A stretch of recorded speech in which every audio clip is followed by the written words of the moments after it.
rumbling, won't fumble it, raise it high. High time is right now, so let's shine. We go hard, one heart, one mind. This one is ours for the taking, baby, it's showtime.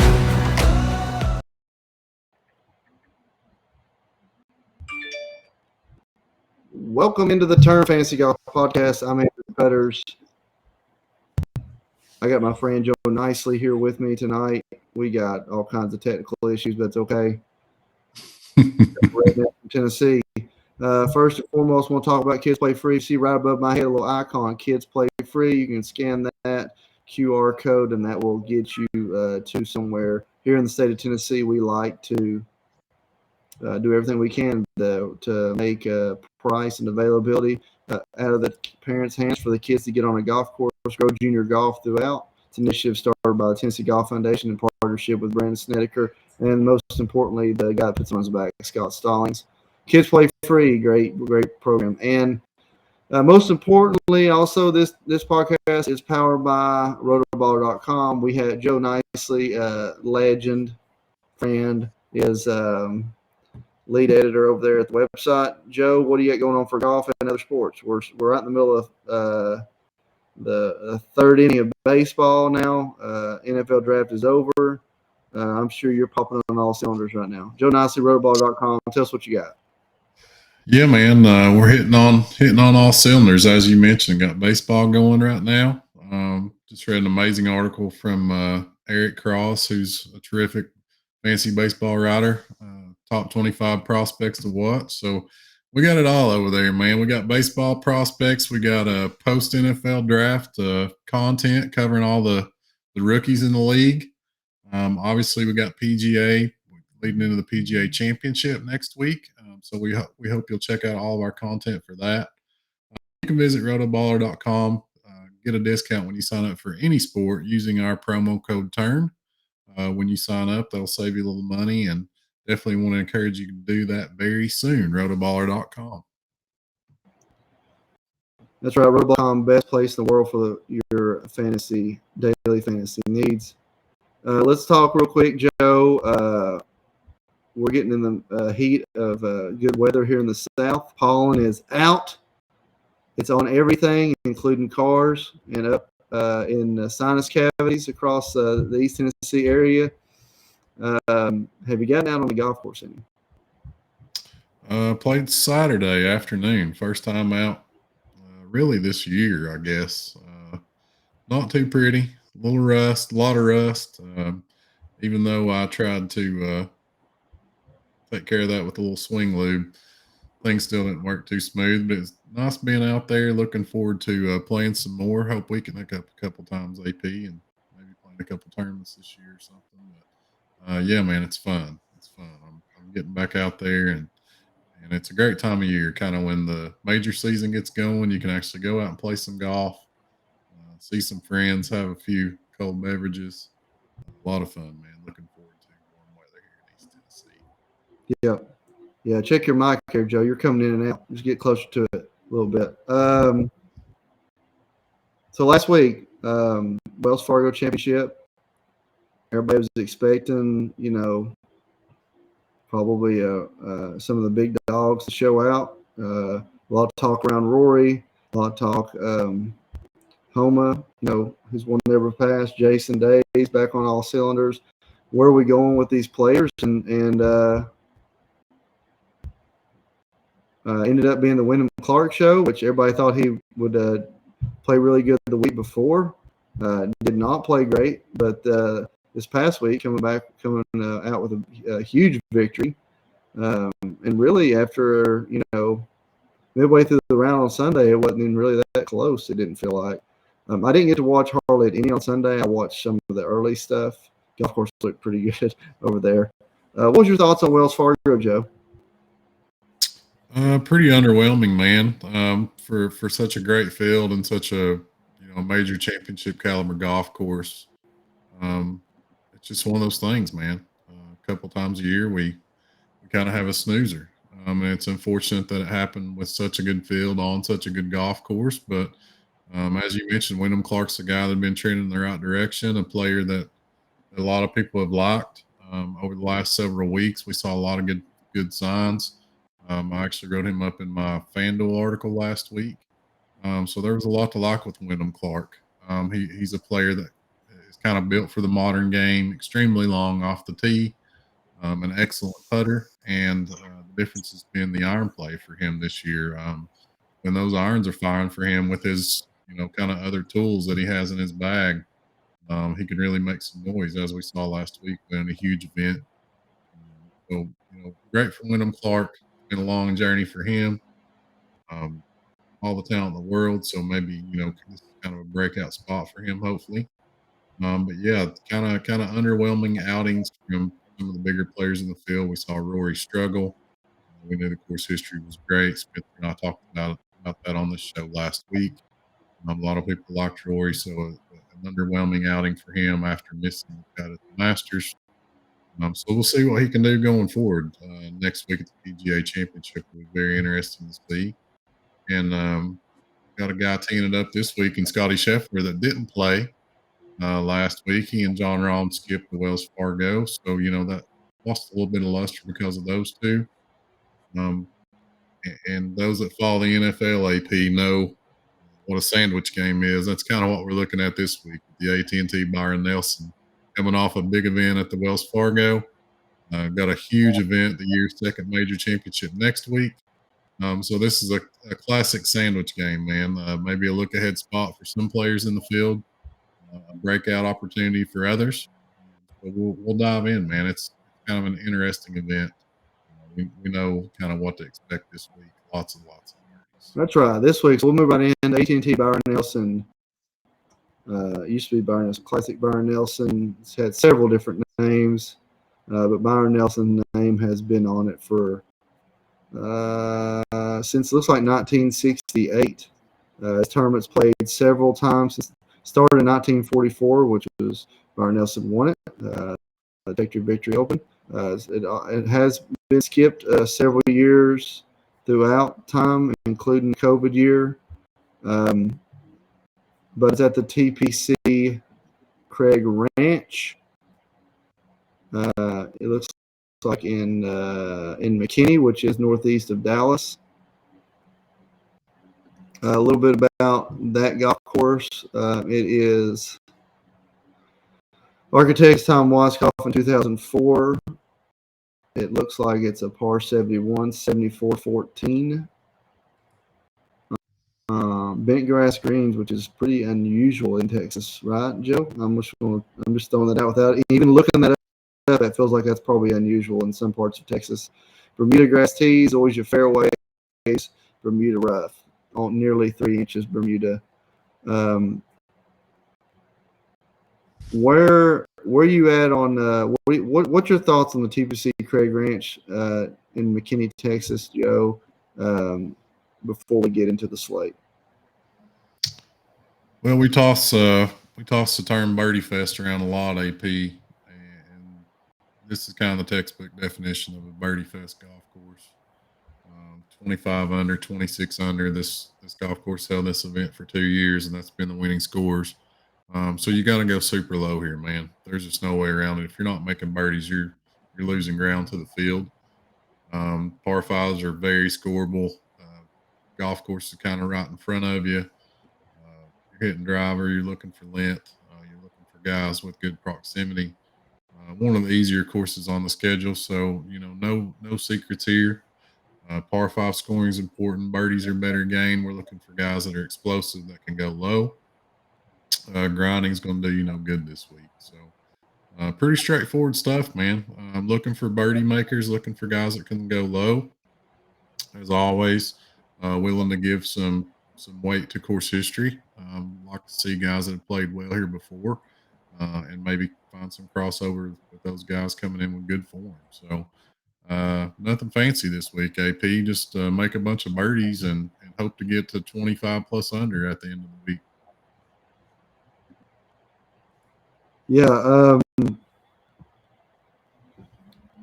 crazy. We've got the Koreans are own this place last 2 years, or I say it's been 2018 since the Americans won this event. And of course, Cage Lee winning the last two TPC TPC Lee, I think as he is known. He plays well on most TPC courses, not excluding this one. So, like I said, won the last 2 times here over Sam Burge and Jordan Spieth.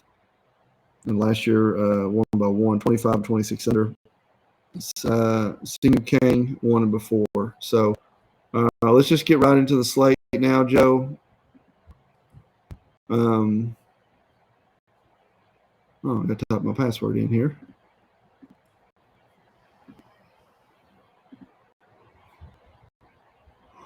News on Jordan Spieth. Talk about that while mine's popping up, Joe, who's got to be always talked about when we're playing golf at Texas. Talk about Jordan Spieth's announcement today. Yeah, it's kind of the headline of the day, man. Something that's going to be felt throughout the week. Jordan Spieth withdrew today with a wrist injury. Was having trouble with it over the weekend. Got it looked at by a doctor. They advised him to kind of keep it immobile and rest. So, unfortunately, one of the few stars in this field and a longtime supporter of this event. He's a Dallas native, Texas native. Jordan Spieth's out this week, so very unfortunate. Get him out of your player pools. We'll have to find some other options up at the top of the board, and we'll talk about that in just a second. Scotty Scheffler, the world's number 2 player, has kind of been jostling back and forth with Jon Rahm for that top spot all year, but I think he's currently number 2 and Rahm's 1. So with Spieth out, Scheffler's kind of the clear cut, if he wasn't already, kind of the clear cut number 1 player in this field, and it's not particularly close with Spieth out. Scheffler's also a Dallas native. That's why he's playing this event. So he's kind of the clear cut option up at the top. AP. It's kind of Scheffler and everybody else this week. Yeah. So I guess the first question is: do we play Scheffler or do not play Scheffler? I'm gonna let you dissect that. And that might actually matter if we kind of start looking on further down the field. He is $1,500 more. He is $1,800 more than the next person on DraftKings. So the question is, when you're first starting to look at this slate, is are we or aren't we playing Scotty Scheffler? What are you doing, Joe? Yeah, it's real interesting, man. It's very, very similar to what we saw with Jon Rahm a couple weeks ago at the Mexico Open, when it was kind of all about what you did with Rahm on that slate. There's a little more firepower in this one, whereas in Mexico it was pretty much Jon Rahm and Tony Finau. We do have some other solid options at the top of this board, but things get pretty ugly pretty quickly, AP. So what we do with Scotty Scheffler this week is going to be huge. And I'll probably, it's hard to be all in or all out in these situations. So what I'll probably do is get some exposure to Scheffler. I think if you're building multiple lineups, you have to at least have some exposure. Know whether you want to go underweight or overweight, what his ownership ends up being. And I imagine it's going to be really high. But you'll want to kind of go over or under significantly what his expected ownership is. Hasn't been Scotty Scheffler at this golf course yet, Andrew. T47 here in 2021. The first time this event was held at TPC Craig Ranch, he did jump dramatically last year, scoring a T15. So he's heading in the right direction. I don't know that this is a great setup for Scotty Scheffler. We know in these birdie fest, guys can just get ridiculously hot, go super low, and that's not necessarily Scotty's strong point. He has an advantage on more difficult golf courses where consistency kind of wins out at the end of the day. So I think there are some reasons that you can consider fading him, especially in large field GPP stuff. You're probably auto locking him in cash games and single entry type stuff. So there's some unique things you can do as far as Scotty Scheffler this week. With Jordan Spieth out, you mentioned a pretty dramatic price drop down to Tyrrell Hatton at 10-1. He's coming off an excellent outing at the Wells Fargo. He's really played good all year, AP. We saw some stuff from him, at the Players. Had a very good outing there. Good Florida swing. So, he never plays great at the Masters, but he had a T34 there, followed that up with a top 20 at Hilton Head. So there's a lot to like about Tyrrell.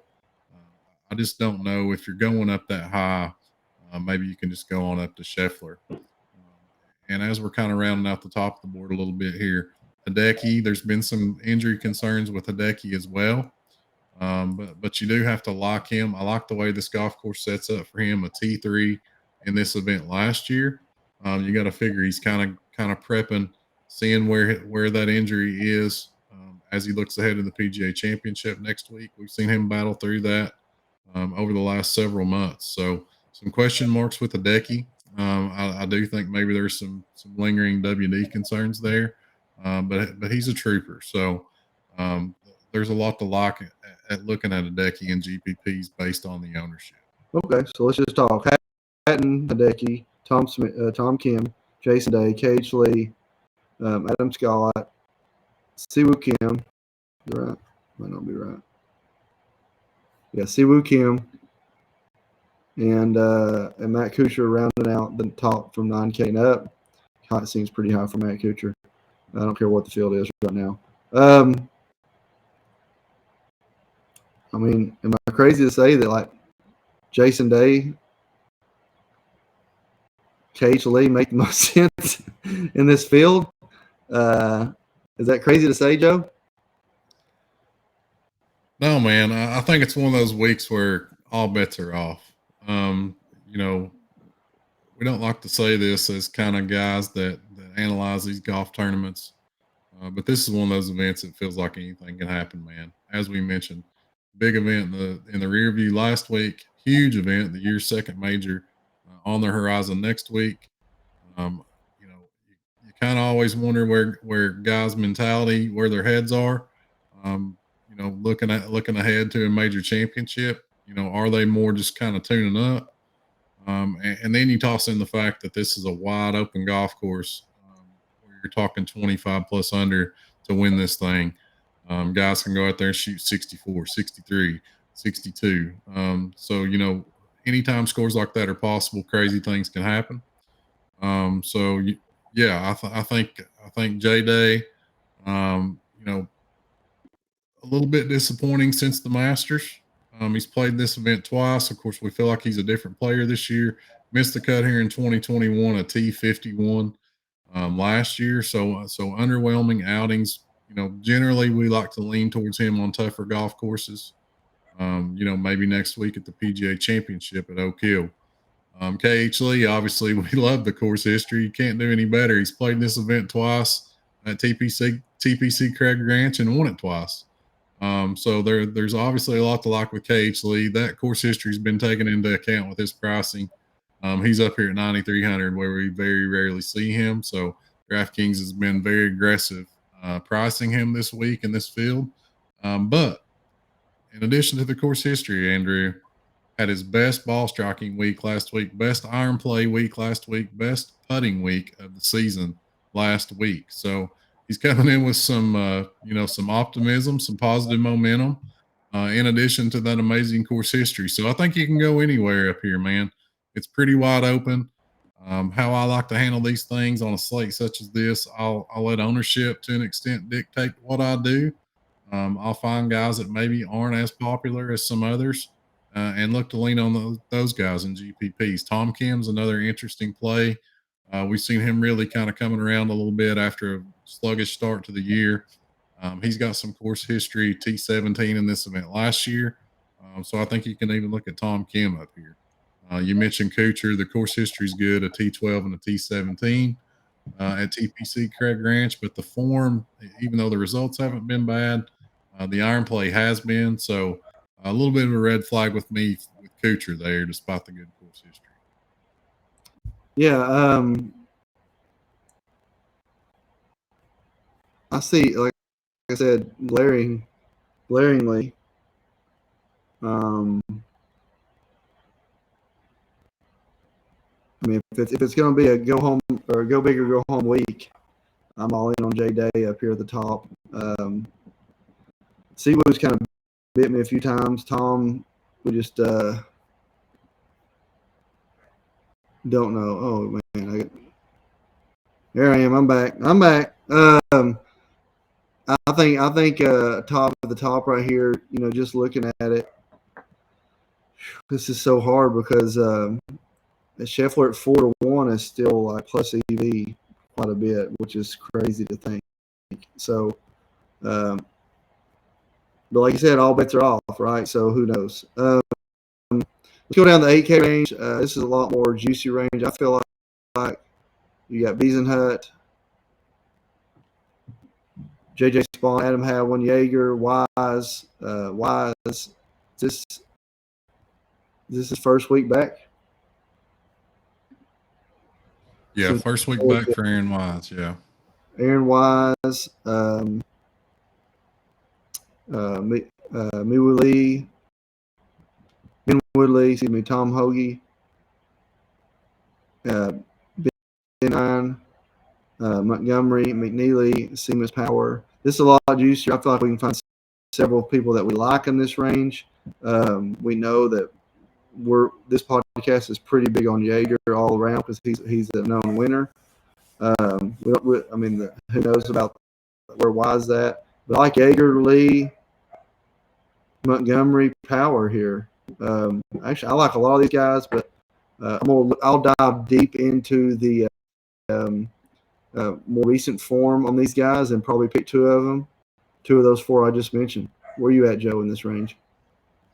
Yeah, really similar, man. Seamus Power pops out, coming off one of his better finishes, in recent weeks with a T18 at the Wells Fargo last year. Very good course history. Had a T17 here last year and a T9 in 2021. We know that he can get hot.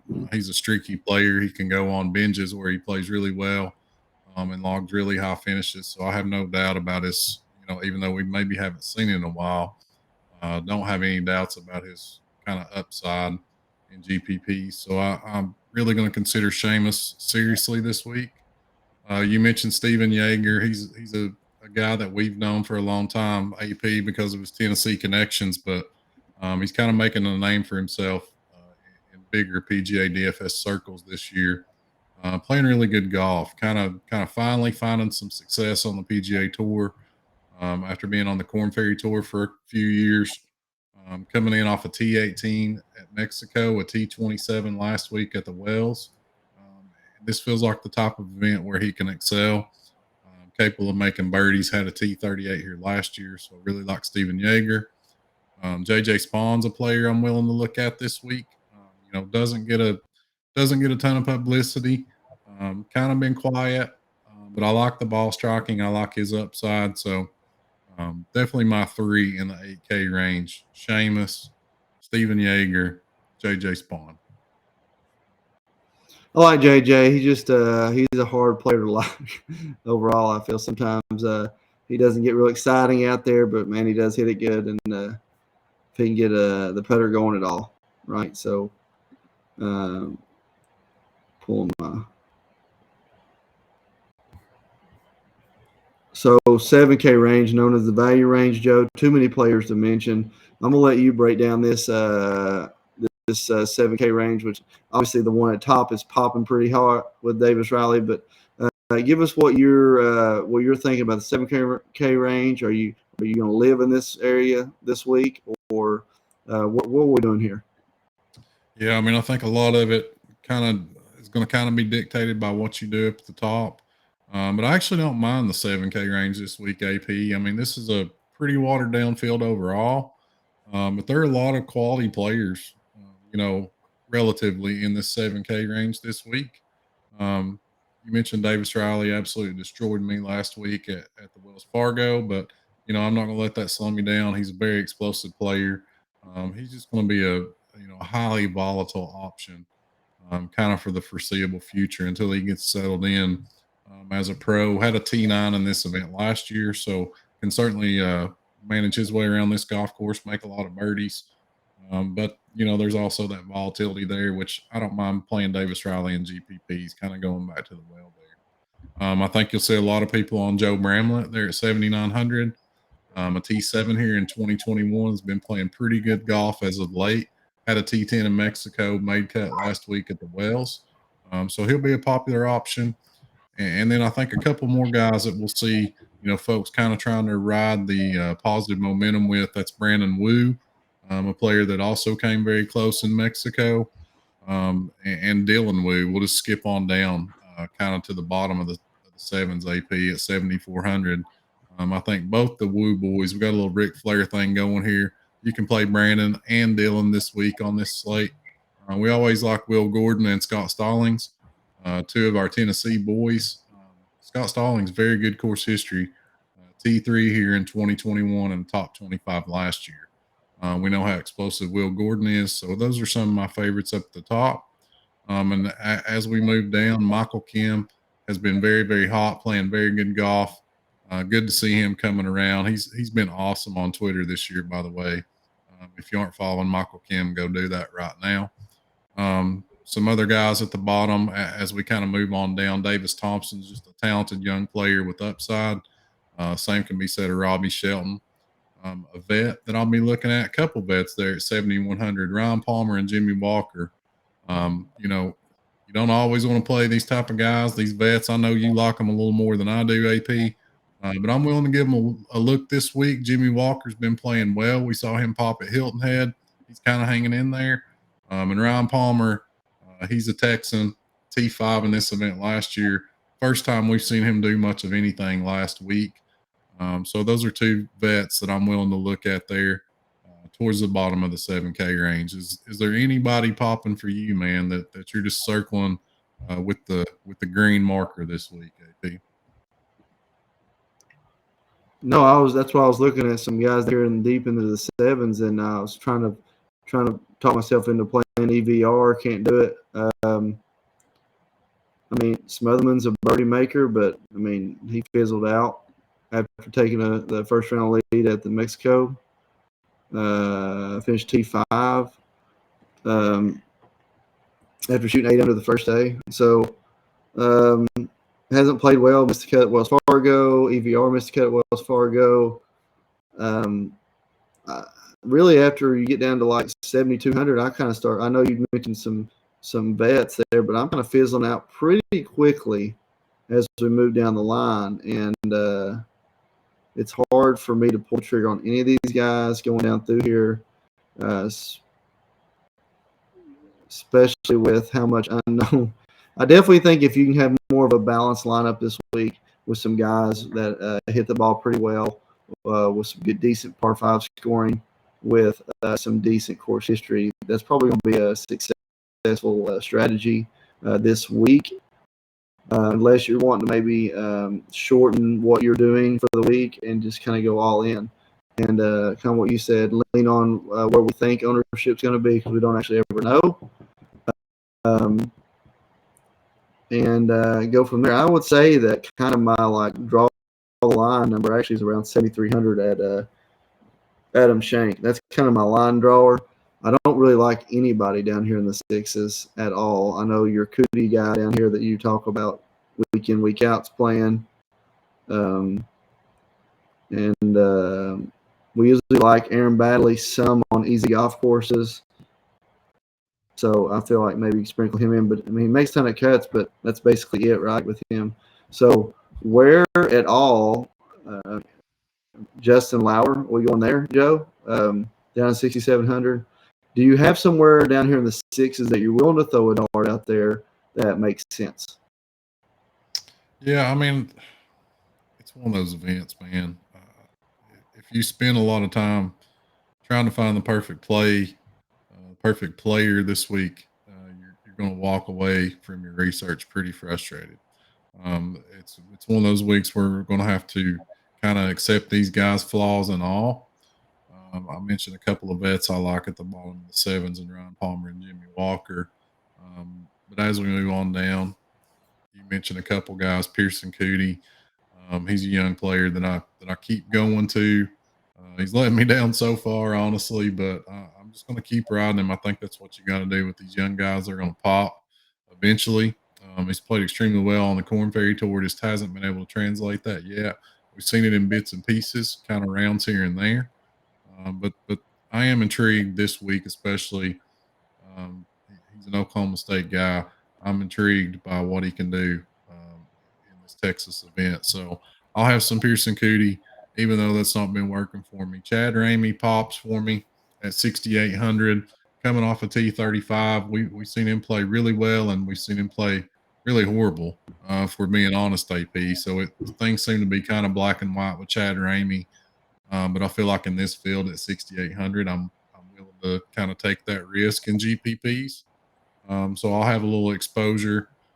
Carson Young at 6,700 missed the cut last week, but had a couple of nice outings under his belt before that. So I'm willing to go back to Carson Young a little bit in GPPs, and it's pretty much all GPP stuff down here, man. There's really nobody that you can hang your hat on that I feel like you're locking in, in kind of single entry or three max top stuff. So it's all GPP plays for me, and nobody that I'm really willing to just go all in on down here. I don't know that you have to go down here this week. If you play Scotty Scheffler this week, Andrew, I think you're going to have around 7,600 left, uh, per roster spot. So you can play Scotty Scheffler and kind of camp out in the 7K range, which I imagine will be kind of a popular approach to take for a lot of folks. If you want to shake it up, you'll drop down here in the sixes and take some chances in GPPs. But I don't think that you have to do that in kind of single entry and three max stuff. So it's one of those weeks, man. Pretty similar to Mexico Open that we saw a few weeks ago. Although I will say the mid range is stronger this week, so I'm more comfortable leaning on some of the mid range guys versus dropping down here in the sixes. So do you have a dart this week, Joe? Do you have a dart you're going to throw out there? Oh, they're all darts, buddy. They I'll all feel like darts. I'll go first. Adam Shank on FanDuel right now, 110 to 1. Okay. I don't hate that. So that's a pretty good number. Ben Griffin, 90 to 1, also on DraftKings. You might well find these guys better if you get a little bonus in there. Was picking outright. So there's my two guys on the dart side. I like Dylan Wu. I think a lot of people will this week. He's a guy that I've been playing pretty often here over the last 6 weeks.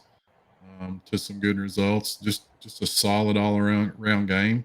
Playing really good from tee to green. A lot to like statistically. A T21 last week in that tough field at the Wells. Showed that he could make a bunch of birdies with a T15 in Mexico a couple weeks as well. So if we're throwing darts, I'll circle Dylan Wu. Also like Michael Kim.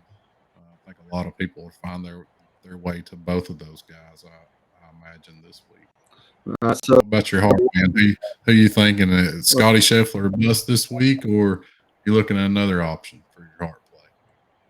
I don't think Scotty Scheffler's going to win. But if I'm looking at value plus makes sense, I'll go out on a limb and, at 28, 31. If you can find him at 31, Matt Hideki, I can't get past that number. I guess maybe we sell that he's that high because Jason Day's like 15 to 1 or something like that, 18 to 1. I'm seeing him across the board here. So, Hideki at 28 to 1. I got Pretty interesting. But yeah, I mean, there's value at Scotty Scheffler 4 to 1. So, I mean, I might be able to take a hard line on Scotty and then it's Scotty or bust this week, and if not, then Hideki. So I'll just throw Hideki out there. He's above me, right? What do you think? Really weird. Who think's gonna win this putting contest? In the words of John Rahm. Really weird things can happen, man. And I know it's crazy to say a dude's going to win a golf tournament 3 years in a row, but I'm kind of on KH Lee. I'm kind of on KH Lee. I just like the numbers from last week. Sharp improvements kind of to what he's done all season last week at Wells. So a lot of good momentum coming in. We know what he's capable of on this golf course, man. So, I think folks will probably be scared of this price tag. At 9,300, it's pretty strong. And there's some good options both above and below him. So, I'll I'll stay on KH Lee, TPC Lee this week. TPC Lee, gotcha. All right, everybody. That's you've heard everything from the Turn Golf Podcast. I'm Andrew Putters. That's Joe Nicely. Thank you, Rotoballer.com. If you're looking for premium golf content, where we break down every week, all week long, information about golf, look up the golf premium site on Rotoballer.com. Use the word "turn" to get you a little discount on that. Do that today. Kids Play Free up there above my head. Support that for us. Help kids get on the golf course for no cost to them. Rotoballer.com, appreciate everything. Joe Nicely, appreciate you. Till next week, I'm Andrew Putters. This is the Turn Golf Podcast.